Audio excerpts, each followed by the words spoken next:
Hello, my name is Dara Tomasson. I am a professional long arm quilter. I quilt on my gammal, and I have been running a long arm quilting business for the last 4 years. And I have clients that come to my home. I quilt quilts for them, but I also help professional long arm quilters build their business by teaching them entrepreneurial skills. And I also teach them how to improve their free motion quilting skills through teaching how to do feathers and swirls and all sorts of wonderful designs. So today's video is about using Minky. So if this is something that you're interested in and this information that I'm sharing, you don't want to miss out, you just have to press subscribe, and then there's a little bell that lets you know when a new video is coming out. We have new videos every Wednesday. Okay, so I have 2 different examples of Minky here. And excuse me while I pet them, because really, truly, Minky is so soft and cuddly.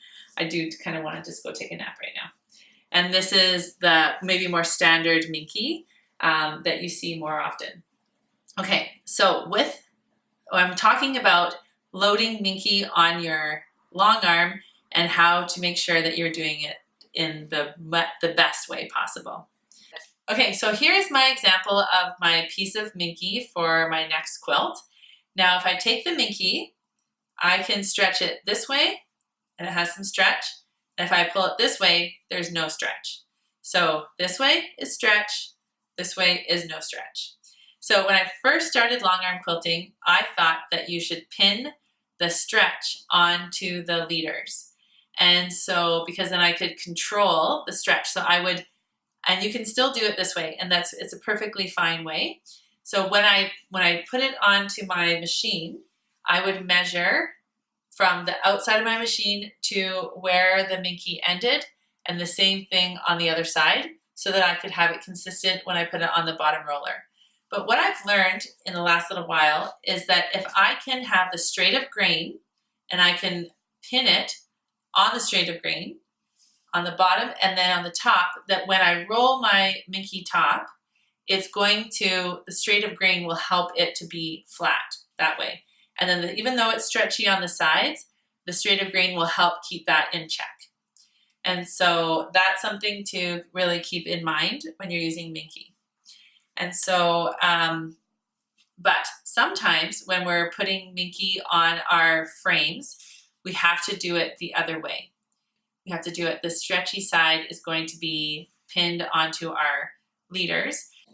If you need to have because of the way that the quilt is, the size of the quilt, etc., and you need to put the Minky on with a stretchy side. So this is the stretchy side, and this is my leader. I'm going to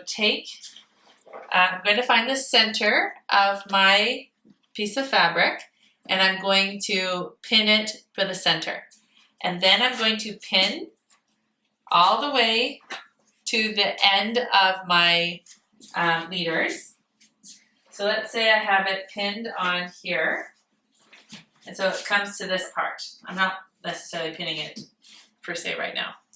So that is where it's going to end off here.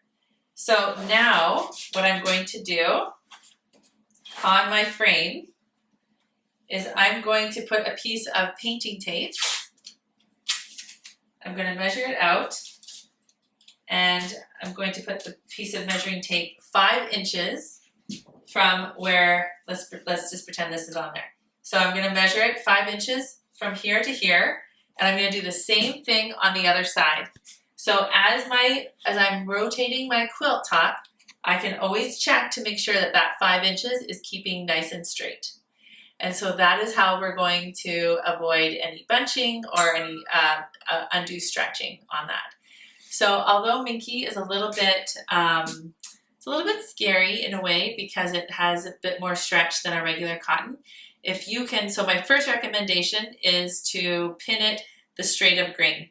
So just like how I explained, I pin straight of grain, and then I bring it over to the other side, and then I am able to use, because those straight of grains, I just imagine it like those threads are really strong, and they're just going to keep everything really nice and straight. But if you do need to use the stretchy side, I recommend you using that method to measure on both sides, and then you're keeping track of your quilt as it's going up and down. So don't be afraid of Minky, because so many quilts are just so much better with that super soft backing. I love it so much. And the other thing to think about with Minky is just because it's a little bit more fluffy.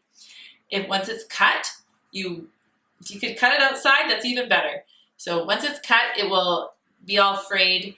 And if you want to get rid of that, you just throw it in the dryer, and then that will help it. Give it a good shake outside, throw it in the dryer, and then you won't have any more little messy pieces anymore. But as soon as you cut it, it's going to be messy. So if you're in your studio or wherever you are, give it a really good shake outside, maybe stick it in the dryer for 5 minutes, and then you won't have the mess of Minky, because that's another complaint. And in case you're watching this and you want to use Minky on a quilt that you are quilting on your domestic machine, I definitely recommend using spray-based, because it is really slippery.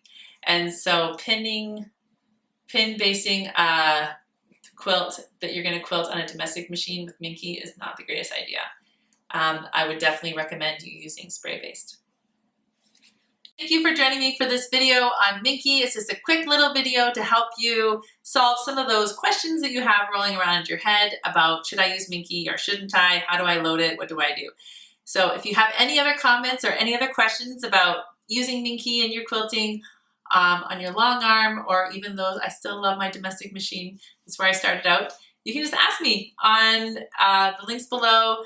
Of course, you can find me on Dara Tomasson on Instagram, Facebook, and my website. So, of course, I'd love to hear comments, and it would be so wonderful if you could subscribe, and then a message would come every week to remind you of all the new videos that I have to help serve you.